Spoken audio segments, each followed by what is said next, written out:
Alright guys, welcome back to the channel and more Birthright coverage here. We are finally at the end of the Wizard Realm spells, and we got a hefty one today in the form of Warding. So let's dig right in as we get close here to wrapping up this series. So this is an Abjuration spell and has some pretty hefty costs. Not as high as some of the ones we've looked at in our series here, but certainly not cheap either.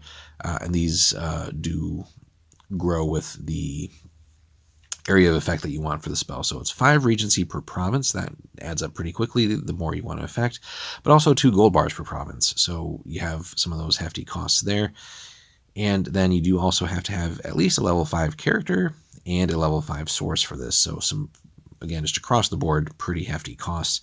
The duration here is a domain turn plus 1 action round per level. Well, if you have to have a level 5 character, that's already 5 action rounds. So with this spell, the mage weaves a barrier of impenetrable mists and fog. Think kind of like, the mists that surround Ravenloft as an example there. So that prevents any creatures from entering or leaving the province. Regardless of their actions, creatures are turned around and find themselves emerging from the mist at the same spot they entered it. A wizard or priest with the appropriate spells or magical items does have a 50% chance of successfully leading up to one person.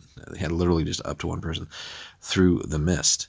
So again, perfect example there of really a nice way to shield the province in times of potential war or threat, and really maybe preventing people from leaving that you still want to keep in your domain. But again, think of also NPCs using this, so you could find yourself in a situation again similar to Ravenloft. You're not going to be necessarily taken to that demi-plane, but just the similar effect there of you could essentially wander the mist aimlessly trying to escape, but really you're just going to end up back in the same spot over and over and over again until the spell is over or you deal with the source of the spell. Now, you can ward a province at 5th level, 2 at 7th, 3 at 9th, and so on and so forth. So, and again, it does have costs here, 5 per province affected. And now, interesting other points here: wars, trade, and diplomacy are all but impossible when that is in effect. So just keep that in mind, that provinces that are getting warded, that's certainly going to make some other disruptions there. And depending on what all is disrupted, that might affect other regions and so on too. So just factor in the potential collateral effects of the employment of the spell. Now, the caster is immune to the effects of their own warding, and as it says here, they may lead as many individuals through the mists as they wish. So you as the caster or any person who's cast this, they can lead as many as they want as they're grouped together, but just in general, a wizard or priest does have a 50% chance of successfully navigating it. So it could create for some fun situations there too, where you as that party member will certainly have a use there in trying to get the party out, but it could also lead to fun role-playing elements there where maybe a party member gets lost while others do make it through with you, or vice versa and stuff like that. So could be some fun effects there as well, but also not making it through certainly going to build up the dread and frustration potentially on part of the players if they're really needing to escape from a certain area.